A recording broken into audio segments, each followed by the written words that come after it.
دیکھیے حکمت کسے کہتے ہیں؟ حکمت عقل کی اور انسان کی دانش کی وہ پختگی کی کیفیت ہے جس سے کہ اصابت راہ پیدا ہو جائے اور انسان صحیح کو صحیح سمجھے، غلط کو غلط سمجھے۔ یہ صلاحیت جو ہے پیدا ہو جانا انسان کے اندر، یہ حکمت ہے، دانائی ہے۔ اس کے مقابلے کا ایک لفظ آتا ہے فلسفہ۔ حکمت اور فلسفے میں فرق کیا ہے؟ فلسفے کی ساری بنیاد جو ہے وہ عقل پر ہے اور منطق پر ہے، اور چونکہ یہ منطق جو ہے انسان کی، یہ انسان کے حواس خمسہ سے جو معلومات حاصل ہوتی ہیں، جو ہماری عقل میں، ہمارے اس کمپیوٹر میں فیڈ ہوتی ہیں، انہی کی بنیاد پر ہماری منطق ہے، بول چال اسی پر ہے، اسی کے اصول بنے ہوئے ہیں۔ تو عقلی اور منطقی جو سفر ہوتا ہے صرف اس کائنات کی بڑی گتھیوں کو سلجھانے کے لیے کہ اس کی حقیقت کیا ہے، خیر کی حقیقت کیا ہے، شر کی حقیقت کیا ہے، وجود کی حقیقت کیا ہے، یہ بڑے بڑے مسائل ہیں۔ انسان کی حقیقت کیا ہے، یہ آیا حیوان ہے یا کچھ مختلف ہے، مختلف ہے تو کس اعتبار سے ہے، زندگی کی حقیقت کیا ہے، صرف زندگی یہی ہے جو اس دنیا کی ہے یا اس کے بعد بھی کوئی زندگی ہے، یہ مسائل ہیں۔ ان پر انسان صرف عقل کی روشنی میں اگر غور کرتا ہے تو اس کا نام فلسفہ ہے۔ فائلولوجی کہتے ہیں the science of languages, philosophy, یہ فلاسفی جسے ہم کہتے ہیں، philosophy, sophy wisdom, wisdom based on language, یہ منطق کی بنیاد پر جو وزڈم تیار ہوتی ہے وہ در حقیقت فلاسفی ہے۔ حکمت کسے کہتے ہیں؟ اس میں عقل کے ساتھ ساتھ فطرت انسانی میں بہت سی چیزیں ایسی مضمر ہیں جو انسان بائی انسٹنکٹ جو ہے وہ جانتا ہے اور مانتا ہے۔ اس کو ثابت کرنے کے لیے کوئی دلائل موجود نہیں ہے، بلکہ دلیل دینے کی کوشش کی جائے گی تو کچھ شک تو پیدا ہو جائے گا، یقین حاصل نہیں ہوگا۔ مثلا نیکی اور بدی کا تصور ہے، فطرت انسانی کے اندر موجود ہے۔ انسان اپنی فطرت کی روح سے جانتا ہے یہ نیکی ہے، یہ بدی ہے، یہ خیر ہے، یہ شر ہے، یہ اچھائی ہے، یہ برائی ہے، سچ بولنا اچھا ہے، جھوٹ بولنا برا ہے، فطرت سے جانتا ہے۔ لیکن اگر آپ ثابت کریں کہ سچ بولنا واقعی اچھا ہے، ثابت کرو، اور جھوٹ بولنا واقعی برا ہے، ثابت کرو منطق سے، تو اس ثابت کرنے کی کوشش میں شک تو پیدا ہو جائے گا، کوئی یقین کی کیفیت پیدا نہیں ہوگی۔ اسی طرح ایک ہستی کا تصور، کوئی ایک ہستی ہے جو اس کائنات کی پیدا کرنے والی ہے، خالق ہے، مالک ہے، یہ تصور فطرت انسانی کے اندر موجود ہے۔ اس کو ثابت کرنے کی کوشش کریں گے تو ٹھوکرے کھا جائیں گے۔ عقل سے، منطق سے ثابت کریں گے تو ایک کریٹیک آف پیور ریزن جو کتاب لکھی تھی کانٹ نے، اس میں اس نے بخیے ادھیڑ دیے تھے کہ اللہ اور خدا کی ہستی کے ضمن میں جو دلائل منطق نے قائم کیے ہیں ان سب کو اس نے منطق ہی سے توڑ دیا۔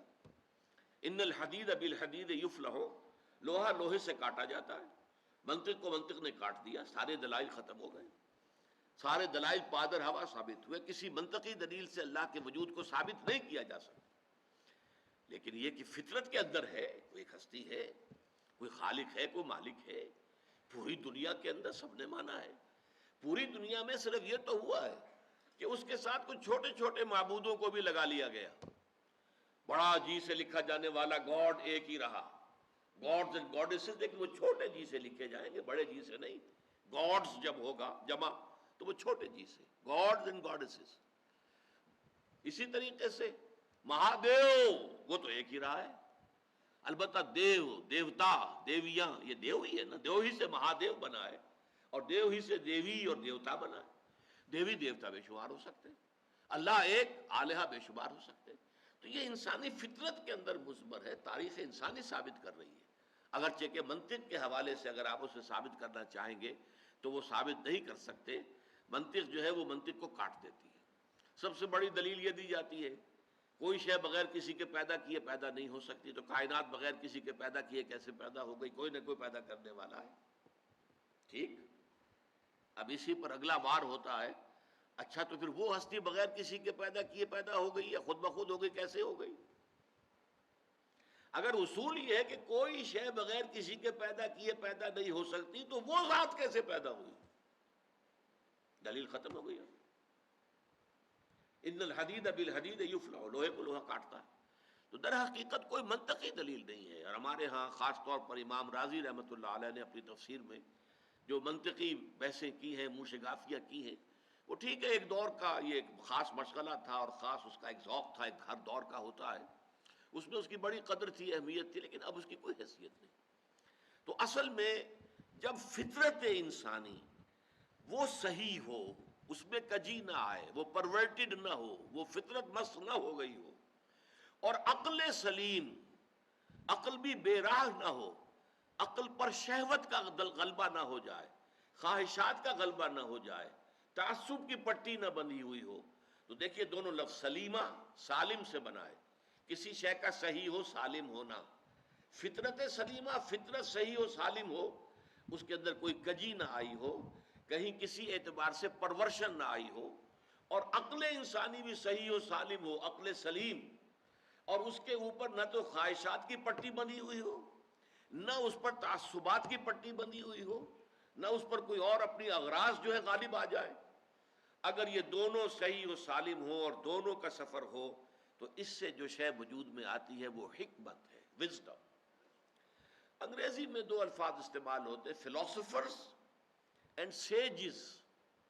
سیجز ان کو کہا جاتا ہے وہ درویش بنش مفکرین، جنہوں نے عقل سے کام لیا، غور و فکر سے کام لیا، لیکن وہ تھے نہایت درویش بنش. انسانیت، اخلاقی اعتبار سے، ہر اعتبار سے وہ بہت عمدہ نمونے انسانیت کے.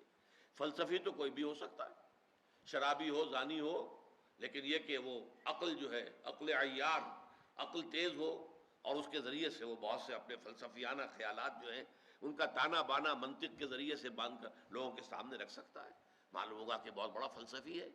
لیکن یہ ہے کہ وہ شخص کی جو اپنی شخصیت کے اعتبار سے، سیرت و کردار کے اعتبار سے بھی وہ صحیح انسانیت کا ایک نمونہ ہو، اور پھر وہ عقل اور فکر اور فطرت سلیمہ کی روشنی میں اس کی عقل سلیم سفر کرتے ہوئے حقائق تک پہنچے، ان کو ہم سیجز کہتے ہیں، وہ درویش.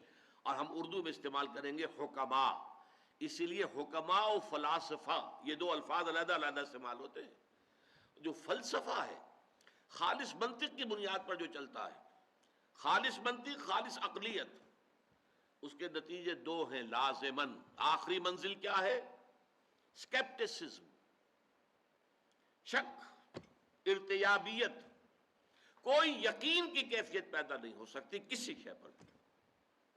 یا ایگنوسٹسزم، لا ادریت. یا تو فلسفی کو یہ کہنا پڑتا ہے کہ ہمیں کچھ پتا نہیں، معلوم ہم شد کہ ہیچ معلوم نہ شد. مجھے عمر کے اس آخری درجے میں آ کر معلوم ہو گیا کہ مجھے کچھ معلوم نہیں. سارا سوچ بچار. علامہ اقبال کا بھی ایک شعر بڑا عجیب ہے، بڑا عجیب ہے. ویسے تو ان کی وہ پوری نظم جو ہے ذوق و شوق بال جبریل میں، میرے نزدیک شاعری کے اعتبار سے، شعر کے اعتبار سے علامہ کے کلام میں وہ کلائمیکس ہے، سب سے اونچی نظم، ذوق و شوق. اسی میں ایک ہے، تیری نظر میں ہے تمام میرے گزشتہ روز و شب، مجھ کو خبر نہ تھی کہ ہے علم نخیل بے رطب. عمر کی اس سرحد پر پہنچ گیا، اللہ میں پہنچ گیا ہوں، میں نے سمجھ لیا یہ علم اور فلسفہ جو ہے، جو میں نے حاصل کیا، پڑھا لکھا، جس کے لیے گیا، میں برطانیہ بھی گیا اور جرمنی بھی گیا، مجھے معلوم نہ تھا یہ ایسے کھجور کا ایک درخت ہے جس میں کھجور لگتی ہی نہیں. درخت کھجور کا ہے، کھجور نہیں لگتی اس میں. مجھ کو خبر نہ تھی کہ ہے علم نخیل بے رطب، اس میں تو کھجور لگتی ہی نہیں. اسی لیے پھر ایک جگہ کہتے ہیں کہ خرد کی گتھیاں سلجھا چکا میں، میرے مولا مجھے صاحب جنوں کر، یقین مجھے پیدا ہو جائے. اور وہ یقین جو ہے پھر عشق پیدا کرتا ہے، محبت پیدا کرتا ہے، جذبہ پیدا کرتا ہے، جنون پیدا کرتا ہے. دنیا انہیں کہتی جنونی. یہ لوگ کیا ہے؟ فنڈامنٹلسٹ. یہ لوگ جو ہیں یہ تو اپنی جانیں ہتھیلی پر لیے پھرتے ہیں، ان کی مت ماری گئی ہے، یہ پاگل ہیں. یہ در حقیقت یہ لوگ جو ہیں وہ در حقیقت عقل و خرد سے بالکل بیگانہ ہو چکے ہیں. یہ الفاظ دنیا کہتی ہے. عشق، وہ عشق کا معاملہ اور ہے، اور ایک علم ہے، وہ علم اور عقل وہ اور ہے. گزر جا عقل سے آگے کہ یہ نور چراغ راہ ہے، منزل نہیں ہے. منزل تک پہنچانے والی شے نری عقل نہیں ہے. ہاں عقل بہت بڑی شے ہے، بہت بڑی شے ہے، بہت بڑی شے ہے. بشرطے کہ فطرت صحیح ہو، فطرت سلیمہ ہو، فطرت میں کجی نہ ہو، فطرت اپنی صحت پر برقرار ہو، فطرت پرورٹ نہ ہوئی ہو، اور اب عقل کام کرے، عقل سلیم. تو فطرت سلیمہ اور عقل سلیم، ان دونوں کے امتزاج سے جو شے وجود میں آتی ہے اس کا نام حکمت ہے.